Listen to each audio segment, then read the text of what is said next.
What's going on, guys, and welcome back to part 2 of my Journey to Fantastic Beasts: The Secrets of Dumbledore series, wherein I am going to be talking about all 10 Harry Potter and Fantastic Beasts movies we have at this point in time. Last week, I started us off by talking about Harry Potter and the Philosopher's Stone, so of course next up on the list is Harry Potter and the Chamber of Secrets. Now, this film is great. It has improved upon basically everything from the first film. The visual effects have improved substantially.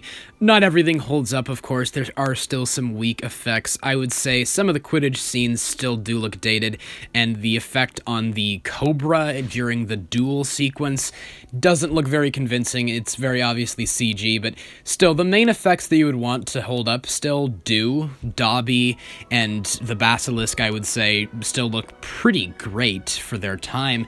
And the casting continues to be fantastic in these films, with the introduction of plenty of brand new characters, particularly Jason Isaacs as Lucius Malfoy and Kenneth Branagh as Professor Lockhart. Branagh especially is hilarious as Lockhart. It's so fun to see him play off of all of these other characters who despise him because he's such a full of himself, sleazy guy, and it's just hilarious. Like, every single scene with him is gold. Harry. The film is also very well directed. Christopher Columbus did an excellent job with both of the first two Harry Potter films, and the amount of the locations they created practically using sets is astounding to me. This is something that goes for the film before it and the one preceding it, but of course the score by John Williams is magical. It adds so much to these first three films, and it's iconic in every conceivable way. Something else about this film is that it is extremely well paced, and I said the same thing about the first film last week, but upon my rewatching of the second, I feel the first may not be as well paced as I had initially thought, because of scenes that dragged on a little bit and did not contribute to the overall plot. Despite this film being the longest one, I believe, it's still extremely well paced, and every single scene feels like it serves a purpose and contributes to the narrative.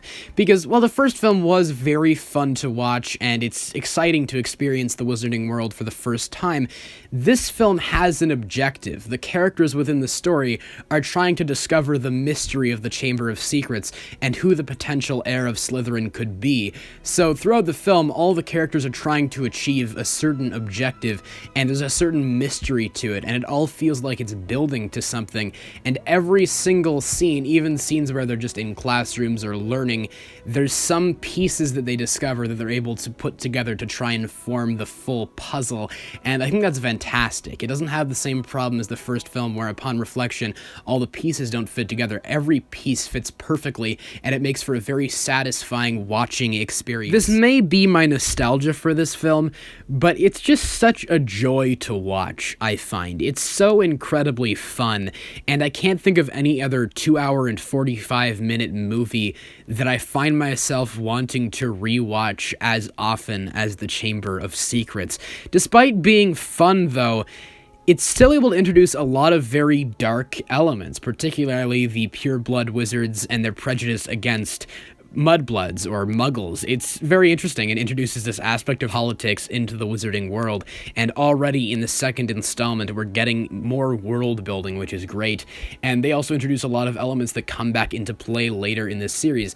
When viewed on its own, Philosopher's Stone doesn't have a lot of elements that really connect to the overall narrative. It's just necessary for the introduction to the world, but Chamber of Secrets has a lot of things that set up plot lines later on, such as Voldemort's connection to Harry and the Horcruxes, Harry being one of them, and of course Tom Riddle's diary being one of them as well.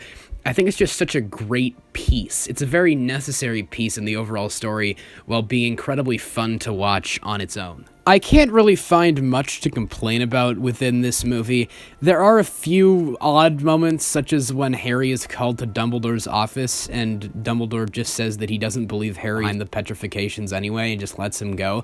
Like, what was the point of that scene? Like, obviously it was there to establish Fawkes and his capabilities, but in the context of the story, it doesn't really make a lot of sense. And there are a couple strange moments in there, but they don't really ruin the overall experience of the movie for me. There are, of course, some corny moments and lines, but I feel that's kind of part of the charm of the movie. So all in all, Chamber of Secrets is still just a great movie, and it may be my favorite Harry Potter movie. That might be the nostalgia talking, and once we get into the later films, perhaps I will think differently. But as I've stated, I think some of the later films do become detrimental to the overall narrative as they cut out a lot of context that was necessary to the story told in the books, whereas with the first three in particular, I feel they're able to create a really good adaptation of the book's stories. So, with all that said, that's pretty much all I have to say about Harry Potter and the Chamber of Secrets. You guys please let me know all your thoughts in the comments below, and of course, as always, I hope you guys have a great day. Take care.